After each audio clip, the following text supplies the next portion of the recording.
11 years after their last championship and after yet another offseason of relative inactivity, Heat fans are frustrated with the team's front office. But is it time for Pat Riley to step down from his role with the team? We debate that and more on today's Locked On Heat.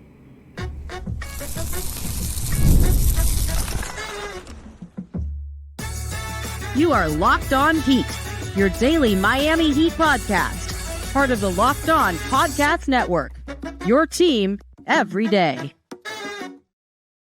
All right, welcome to Locked On Heat, your everyday podcast on the Miami Heat. Whether you're tuning in on YouTube, Odyssey, or your favorite podcast app, thanks for making Locked On Heat your first listen every day. I'm Wes Goldberg, editor at allyoucanheat.com, here with David Ramil. Both of us are credentialed Heat Media members, and the best way to support the show is to leave a 5-star rating and review on your podcast app and subscribe on YouTube. We get a lot of complaints about Pat Riley in our comments section, David, so I thought we could tackle that today. Is it time for Pat Riley to take a step back from leading the Heat's front office? Has the game passed him by?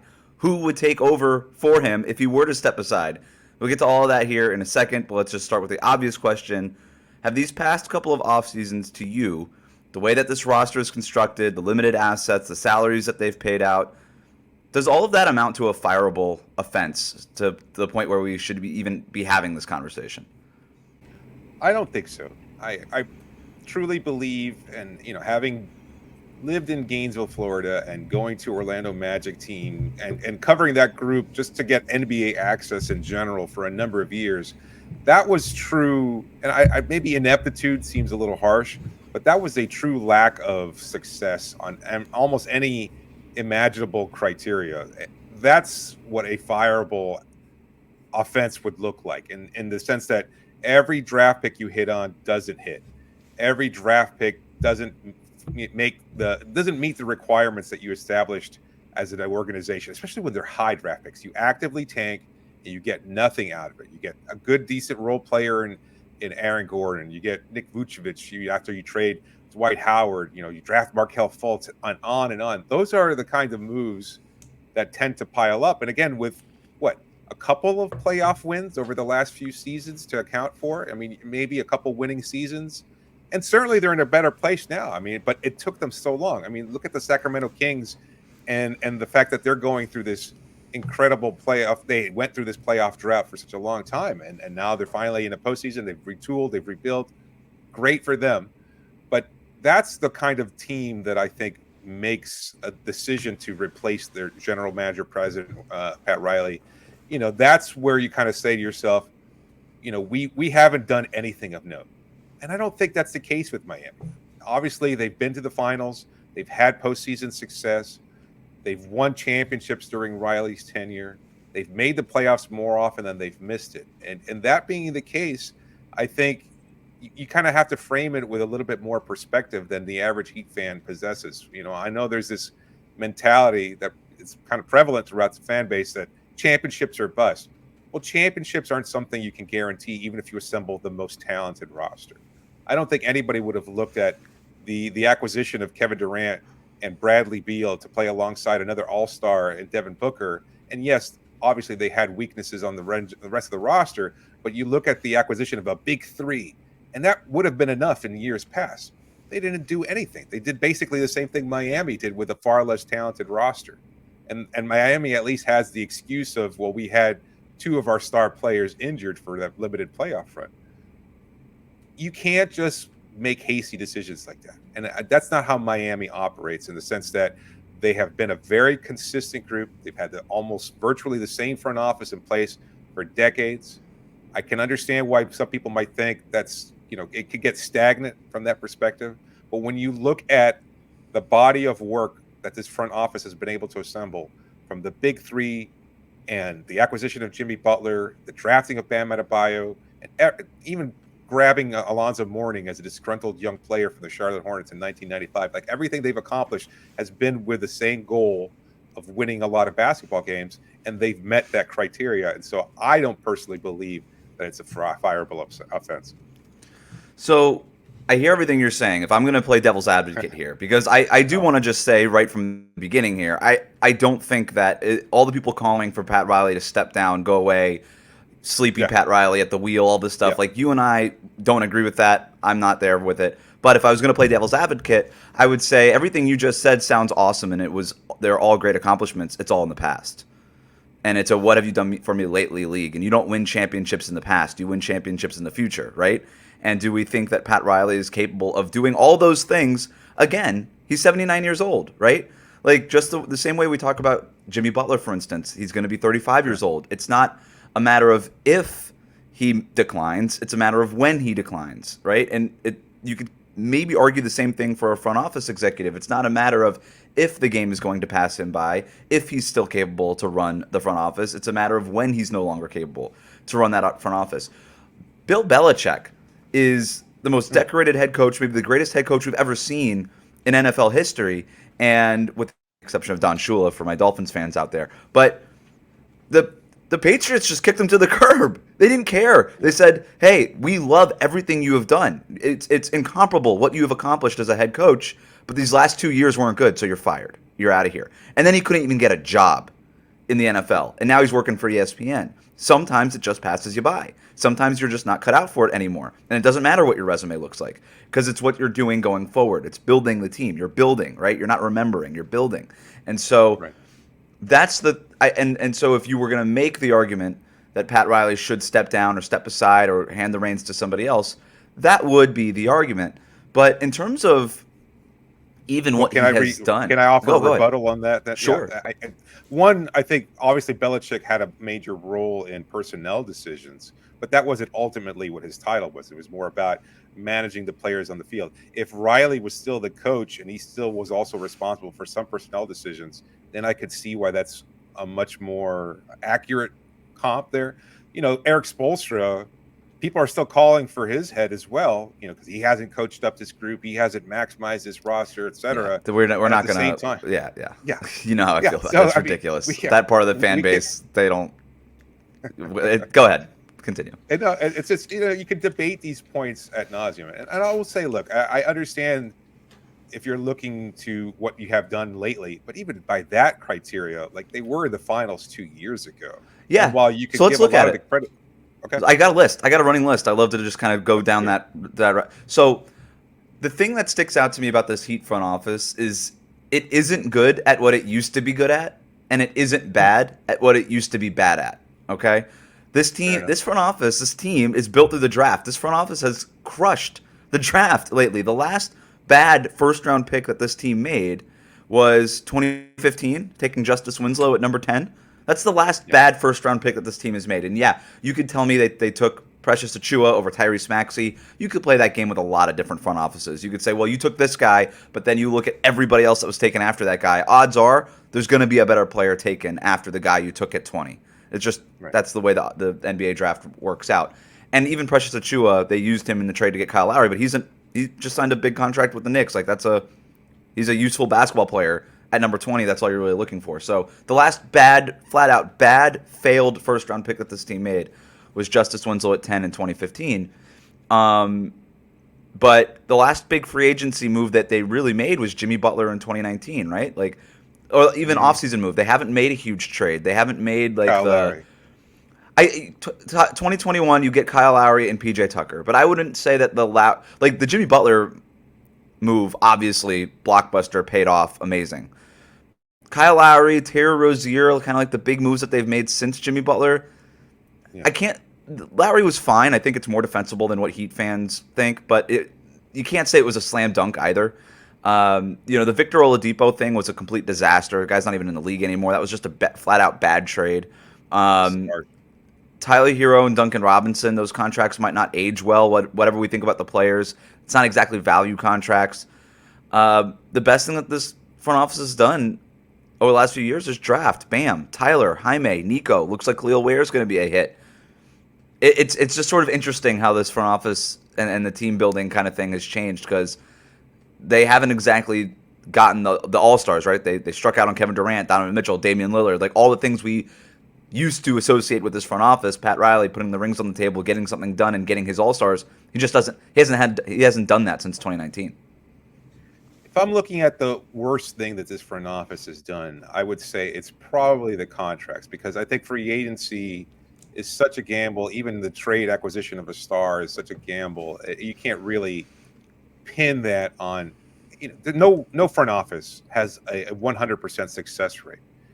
Pat Riley is probably as close as you're going to get, regardless of whatever fans might think. In terms of, what, we go after this player, we get this player. They got Jimmy Butler. A move, by the way, that many pundits around the league and outside of the league thought wouldn't work out, and it's led to an incredible era of Heat basketball. So, and it was nearly impossible to pull off with the Andy Ellisberg cap magic and calculus to do it too. So they deserve credit for that. Yeah, good point. So if you're going to criticize them for not making moves, you also have to give them their flowers for the moves that they have made. At the same time, I feel like if there's one bad thing that they've done, it's probably the overvaluing of players, and that's.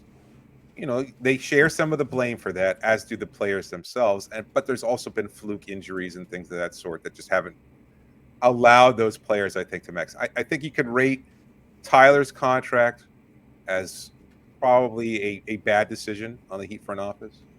Unfairly, I think, because I think there was also the potential there that he could reach a higher level, and I think he still has that potential. It just seems like right now fans are particularly frustrated with what he's done.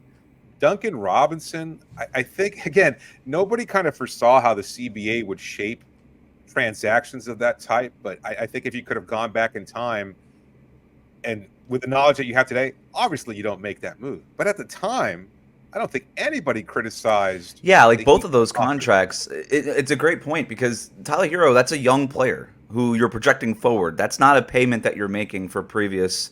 You're projecting forward, right? And with Duncan Robinson, it was a little bit similar, obviously, not a first-round pick, and he was older at the time. But, yeah, the guy was coming off of one of the greatest three-point shooting stretches we've ever seen.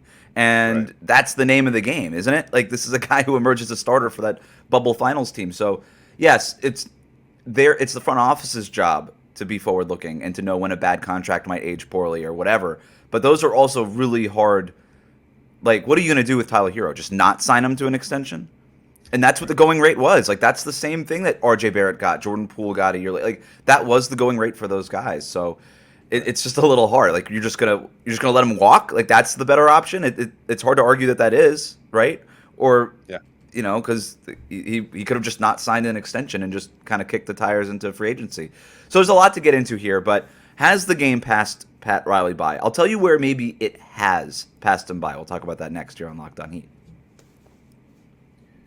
Today's episode brought to you by FanDuel. You've heard us talk a lot about FanDuel. It's America's #1 sportsbook, and for many reasons, but they've got something a little different for all of you. Now through September 22nd, all FanDuel customers, new ones, old ones, and everyone in between, can bet just $5 and you get a 3-week free trial of NFL Sunday Ticket from YouTube and YouTube TV. It's a great deal. Watching all those games, you're committed every Sunday evening or afternoon, rather. You want to watch not just the Dolphins, or maybe the Dolphins aren't playing. They got a late game, whoever. You can watch as many games as you like on the Sunday Ticket there. And all you need is a YouTube TV base plan. You'll be able to watch every regular season Sunday afternoon at a market game. All you need is a Google account and a current form of payment, and great, you can cancel at any time. So go visit FanDuel.com/lockedon. That's FanDuel.com/lockedon and download America's #1 sportsbook. We'll be right back. Thanks again for making Locked On Heat your first listen of the day. For your second listen, enjoy the Locked On NBA podcast. There's no offseason in the NBA, and Locked On NBA provides daily basketball analysis from national and local experts in 30 minutes or less. No one keeps you as informed or entertained as Locked On NBA. Available on YouTube or wherever you get your podcasts. Part of the Locked On Podcast Network, your team every day. We don't have the usual bells and whistles on the show today. I don't have like all the sound effects, my soundboard. People watching on YouTube might see like, what is that background? I'm actually in Atlanta, and that's Truist Park where the Atlanta Braves play. Made a lot of friends by talking about the Miami Marlins yesterday here. But I'm here for the Green Day concert. So this is why you're getting this whole great concert, by the way. They played all of Dookie, all of American Idiot. Incredible concert. Just one show, or are there multiple shows set? So they're just doing the one show here, and the reason we came up to Atlanta is they're not even coming down to Florida, and I guess they're not even going to Alabama either, because Billy Joe Armstrong, lead singer, just kept saying like he treated this show as sort of the Southeast show last night. He just kept saying like hello to Georgia, hello to Alabama, hello to Florida, and I'm like, oh, that's kind of cool. But a little disappointing that they didn't come down. But it's my first time I've actually traveled somewhere for a concert. I know that you've done that in the past, and I gotta say, it's the right idea because you kind of get the whole tourism part of it too. You know, it's like a whole experience. Yeah, no, absolutely. It's fun to be able to go there and kind of just, step outside of your comfort zone a little bit. You see them in a different venue. You meet, at least with fish shows, which is where I've primarily Yeah. traveled to go see. That's just such a big and established community, and it's always evolving. But at the same time, you just kind of like even just being at a concert by yourself, and you'll just wind up talking to people who have been from all over the country, maybe even all over the world in some cases, to go see this band. So it's a lot of fun. I'm glad you got. In my case, there was just somebody else from Florida next to us who made the trip. So I was like, okay, that's kind of cool. Awesome. Yeah, so good times. But talking about Pat Riley, maybe not so much the good times. I don't know. He's probably been to a few concerts on the road, I would imagine. Pat Riley. No, right? No, actually, No? I don't think so. That's the whole thing. Now, when you have his wealth and everything else, like basically, like who's he going to go see? Paul Simon, Bruce Springsteen? Yeah, go get a Like, VIP suite somewhere, like in Yeah. Madison Square Yeah, Garden or something. Why not? Yeah, but he's not going anywhere for that. That's when he was coach at New York, and if he at this point in time, almost 80 years old, I mean, he's sure he's seen everybody he wants to see. He's That's not really true. going. He's not telling Chris, "Hey, let's hop on Mickey's private and fly up to New York." Maybe he is. Let's go to a Lollapalooza. Yeah. Let's go check it out. Absolutely. Yeah, music maybe has passed Pat Riley by. Here's the thing. I think it's a fair question to ask whether or not the front office, if the game has passed Pat Riley by at this stage. He's 79 years old. I think it's a totally fair question. I think it has in a way. Before I get to that, though, just to reiterate, he has also kept up with the times. He has talked, I think, over the last 2 end-of-season press conferences, the importance of the NBA draft. If you told Pat Riley 15 years ago that he would be talking about how important the NBA draft is, he would have said, I don't know what Pat Riley you're talking about. The NBA draft is a crapshoot, and it's not the right way to build a team. Like, it's just not. But in today's CBA, and these are the things he's talking about all the time. He's like, hey, look, with this current cap structure, you can't just go out and sign a bunch of outside free agents and make all these trades. The new CBA kind of prohibits that. And building the team, at least the depth of the team through the draft, is sort of the best value way to do it now because of the way the CBA works these days as opposed to how it worked 10, 15 years ago. So he's kept up with the league in that respect. I do think he has been leapt in terms of creativity. And that is where my biggest frustration has been with this front office. Is you look at the Dallas Mavericks front office. I think they've been the best front office in the NBA over the last couple of seasons. And I don't think it's 100% hit rate. Everything that they've done has worked out so far. So they were kind of in no man's land after Jalen Brunson. They let him walk. He goes to the Knicks, and they don't have a second star with Luka. A few months later, they find a distressed asset in Kyrie Irving, get him for pennies on the dollar, embrace him in a way like Mike McDaniel embraced Tua, and kind of maximized his talents and his ability and got him into a system in a place where he could play well and be happy and play well. So they did that, the Derrick Jones Jr. signing, but then not overvaluing their own free agent and just letting him walk, replacing him with Najee Marshall, Dante Exum, moving Tim Hardaway, making the Daniel Gafford trade, tanking the last week of a season 2 years ago and positioning themselves to get Derek Lively, who was so important for them, trading for PJ Washington. All of these moves that they made, it's just been slam dunks, home runs.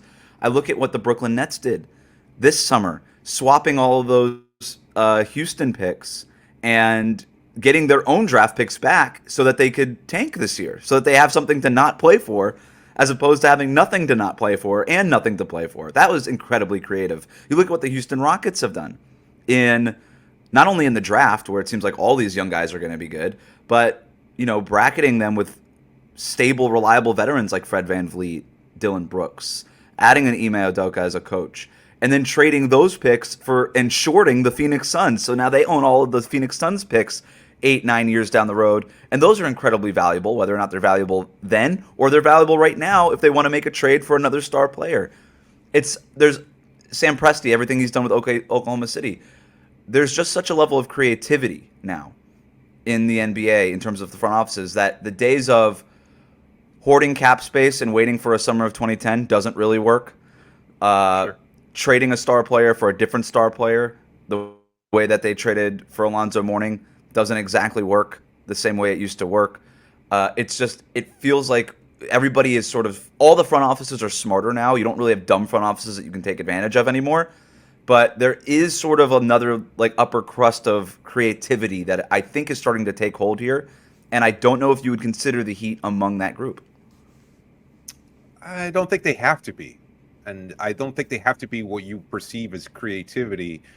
Whereas the way I see it, it's just a lot of movement where the net result has basically been the same or worse.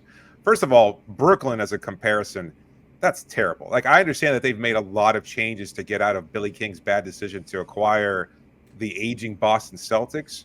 At the same time, they've made some bad moves themselves, rebuilding. Oh, yeah. roster. I'm not saying that the Brooklyn Nets roster is awesome. Like, they're one of the worst situations in the NBA. I'm just saying the move, that one particular move was very creative. And that's all I'm saying. Giving credit where it's due. Creative doesn't equal good. And that's what fans are looking for. They're looking for good, not just. There's this whole kind of transition that's taken place over the course of my lifetime, and even over the course of our covering the league, Wes, where, and I think it may have dated honestly to 2010, because that free agency was so exciting, and because of the decision and everything else that kind of was intertwined to that. Like, free agency and the transaction period of the offseason just wasn't as important as it feels like it is now. And fans have been kind of programmed to just lean into, we've got to do something, because stability feels like death. And I just disagree with that notion so much. And you look at what Brooklyn's done, discount everything, because they haven't won a lot. They haven't done a lot. They've assembled a super team only for it to blow up in their face badly. And they just twice really, they really messed up on almost every account. You look at Dallas, that's fine. There was also a lot of bad decision making. Look, they've won one championship in 2011. I gave them a lot of credit because Dirk Nowitzki. Yeah, but that's a different front office. But this Nico Harrison front office, it's been nothing but home runs. You give them credit. Well, they went to the finals. Big deal. Okay. Like, isn't that, like, if you're going to discount what Miami has been able to accomplish, then you could just as easily. I'm not discounting anybody. I'm not doing like a what about thing. I'm just saying, like, the Heat have a good front office. We're agreeing on that. But I just think that these other front offices have been more creative, and the way that Miami got themselves out of a corner in 2019, very similar to what Dallas has done recently. Maybe. I mean, I think that free agency capitalized on a weak Philadelphia front office that's no longer in place there, and Jimmy kind of let it be known, I'm not coming back here unless you fire Brett Brown, and I want to go to Miami. So it was almost like it was more free agency than anything else, and he got to choose Miami, and they just wind up acquiring him for basically pennies on the dollar. I think that was a great move in 2019. And that's only 5 seasons ago. That's not that far ago. And Oklahoma City, like, I love Sam Presti. I love the vision. I love everything he's done. They've got a great young cast and everything else like that.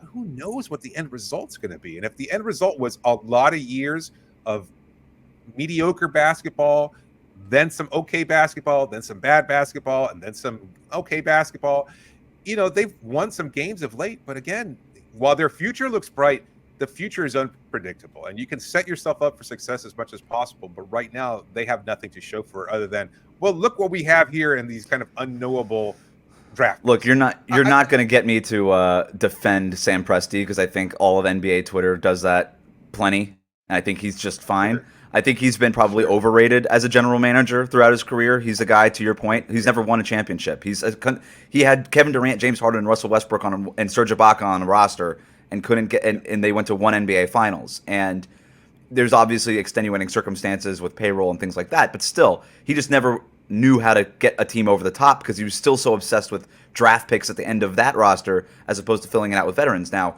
I think he learned something this offseason by going out and getting Hartenstein and Alex Caruso. That's just not a move. That's a win-now move Presti wasn't making 10 years ago. So he's learned from his mistakes, but he still has to have the championship to show for it. And Pat Riley, he has the rings to put on the table.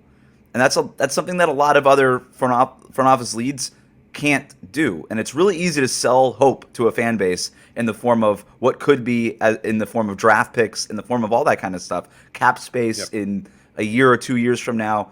And you could traffic in that hope and keep your job. and that's great. And Sam Presti definitely has done that. But he's also, you look at the roster that OKC has now, and you're like, that's undeniable. How great of an outlook that they have. It took a long time, but I just think that if my question to you, and maybe we'll get to this on the other side, but do you think that there needs to be a little bit of an adjustment with how this front office views draft picks and the acquisition of draft picks, and maybe trading away talent as a calculated step back to maybe take one step back to take 2 steps forward a year from now or something like that? You know what I mean? Like, that's what I'm talking about in terms of creativity. We'll answer that on the other side of this.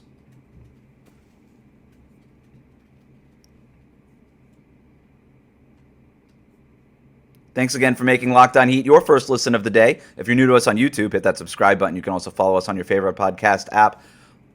That's the question, David. Do you think that this front office needs to look at things and say, we've always been about win now. We've always been the dirtiest, grittiest, shoulder pattiest team in the NBA, but maybe we can do a little bit more in the way of creative asset management?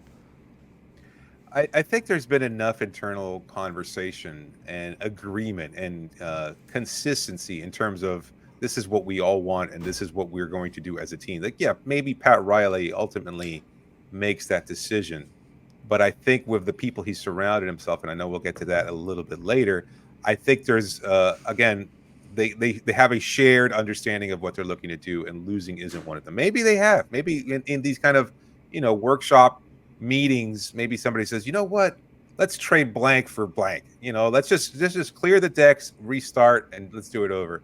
And then maybe Pat Riley gives him a side eye and says, no, that ain't going to happen.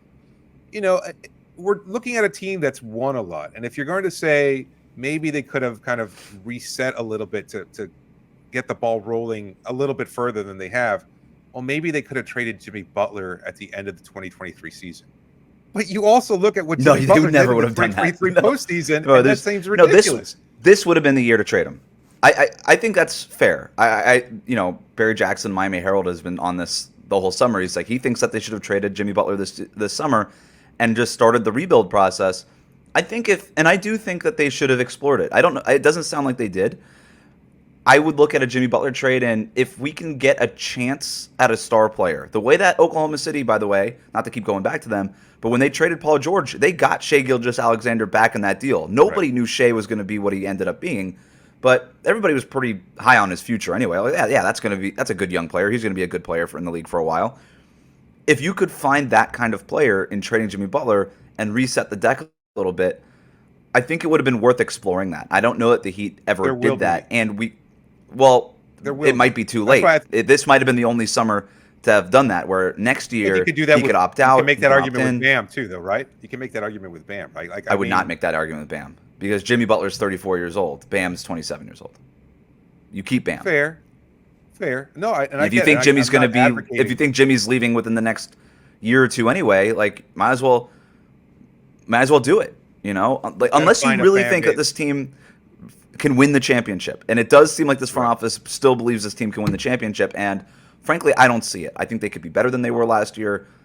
I hope I'm wrong.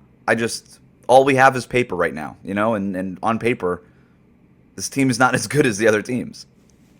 Sure. But again, if you're going to look at it from that way, every team, even the ones that haven't won a title over the last 5 years, that's all they have too. And some of that paper looks a lot grittier and uglier and more tattered and torn than Miami's paper. They've had some actual success to quantify and justify the moves that they've made. It's worked.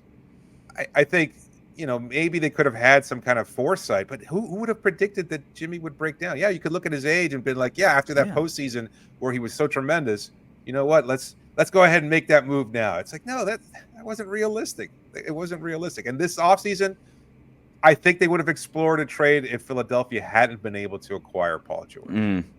I think they probably would have.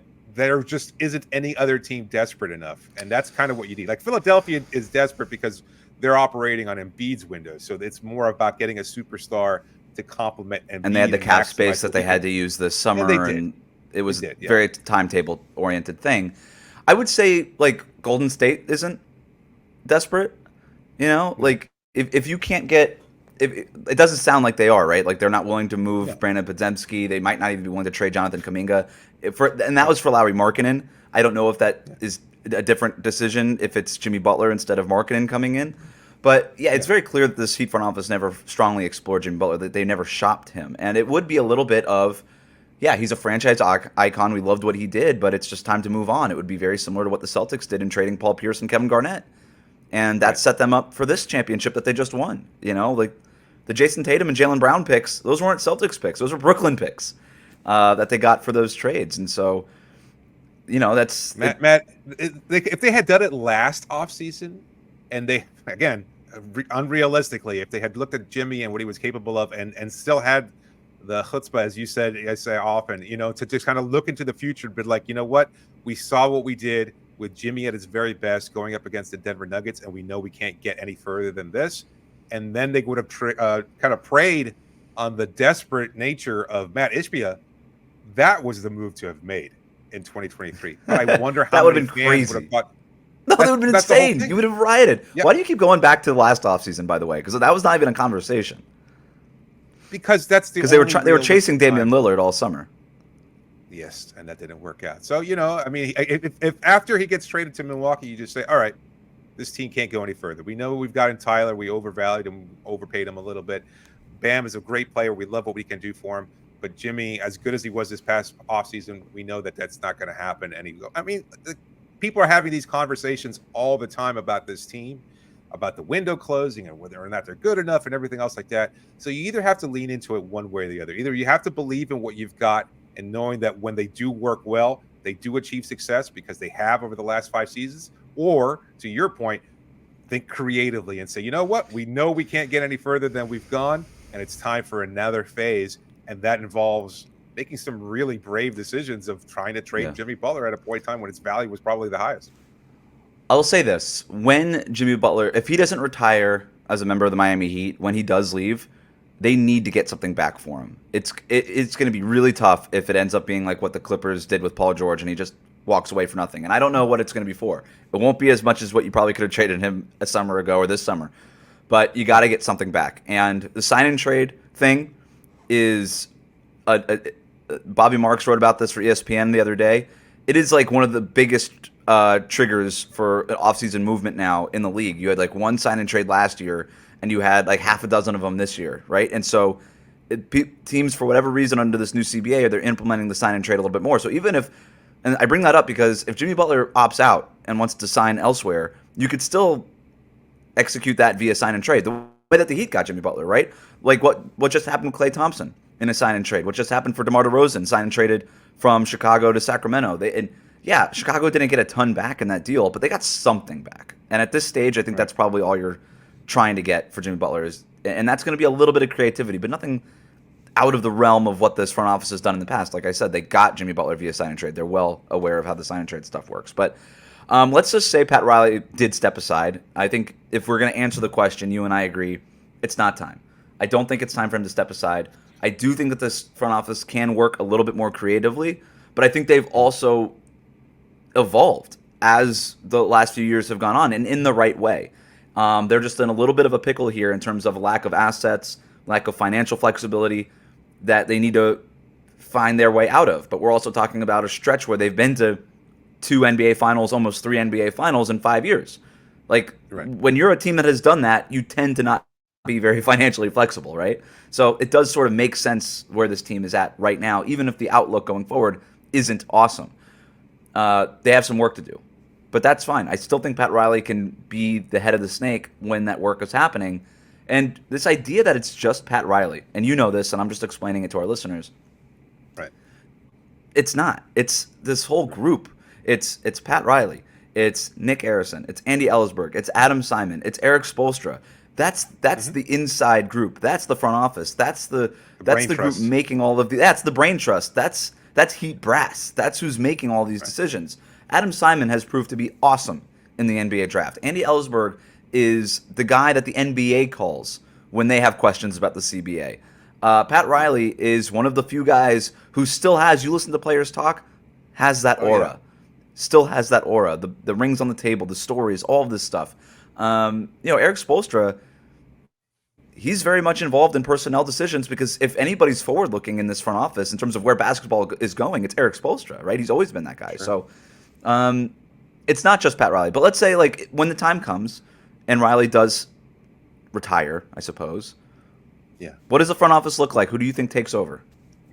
I think it would be a matter of Riley stepping down and kind of just feeling his age. Although Jerry West was, fairly active up until he passed away, right? Like he had stepped away maybe like a year or two, but as in a consultancy role, right? Yeah, I think that's the future that Pat Riley probably envisions to a certain degree. Is he would just say, what, if you need me to seal the deal, I'll be in Malibu most of the time. But if you need me to fly out 10 days out of the year to break bread with somebody and to throw the rings out and to be, goddamn Pat Riley, then yes, I'll do it. And I'll come in and I'll because he's part owner of the team too. He's responsible for this group, and he feels that very sharply. I think, as they've done in the past, they would offer it to somebody internally. I think just by nature of what his position is, Andy Ellisberg would be the next in line. But my feeling is that, and I don't know anything to really back this up, I don't know if Ellisberg necessarily wants that position. I think he's just been so much more comfortable being quote unquote behind the scenes that I don't wonder if whether or not Adam Simon might be the next person positioned to kind of take that role as the face of the front office, because Eric Spoelstra is the face of the team in almost every regard, including the front office. But if you're looking for a name to attach to what happens, the way Riley's name is attached, then I think it might be Simons. That's my guess. Yeah, that's fair. I think the other name that we haven't even mentioned yet is Alonzo Mourning, who sits next to Pat Riley every day. And I do wonder if he's sort of being groomed in that way also. And so maybe that's something that can happen. Fair. I just think that also there's going to be like sort of a showrunner. There's going to be, like you say, a face of the front office. There will be somebody that's obviously in charge. But this front office has worked as a group, right, for so long that it almost doesn't matter, who becomes the next sort of president of basketball operations, who gets that title, the Pat Riley title. It almost is. It doesn't matter as long as it's sort of the same group, obviously minus Pat Riley when he moves on. As long as it's the same group, I think it's fine. And they'll keep bringing people in. Maybe Goran Dragic is part of that front office in the future. Maybe it's Udonis Haslem part. Maybe he takes more of a front office role. Who knows? I'm not reporting anything. But, Alonzo Mourning taking on a bigger role as the face of the front office or something like that. I think Eric Spoelstra is only going to get more power as he stays in Miami, right? It's only going to be more of his say and stuff like that too. So, he's a big part of all those decision makings as well. But I think that's it. I'm pretty much Pat Riley'd out now. But any last words on Pat Riley? Anything else you want to say before we get out of here? No, I think, we all, have tremendous respect from the media perspective. I think the fan base does as well. And I think there's a tendency to want change for the sake of change. And I think Pat Riley is kind of averse to that. I think he would prefer stability. Yes. Which isn't to say that he hasn't made changes when necessary. Like you look back to, and maybe this is going really far back, 2004 was a heck of a gamble. 2005 was an even bigger gamble. You went to the Eastern Conference Finals and you're one Dwayne Wade rib injury away from possibly beating the San Antonio Spurs for your franchise first ring. And then what do? You blow up everything. You blow up all this and you acquire guys like Jason Williams and Antoine Walker that weren't really, they were not necessarily past their prime, but there was a gamble, a risk involved with their acquisition. So they've made good moves. I don't know. It's hard. People get frustrated, but at the same time, you kind of have to look to what they've been able to accomplish and be thankful that you're not in Sacramento or Orlando.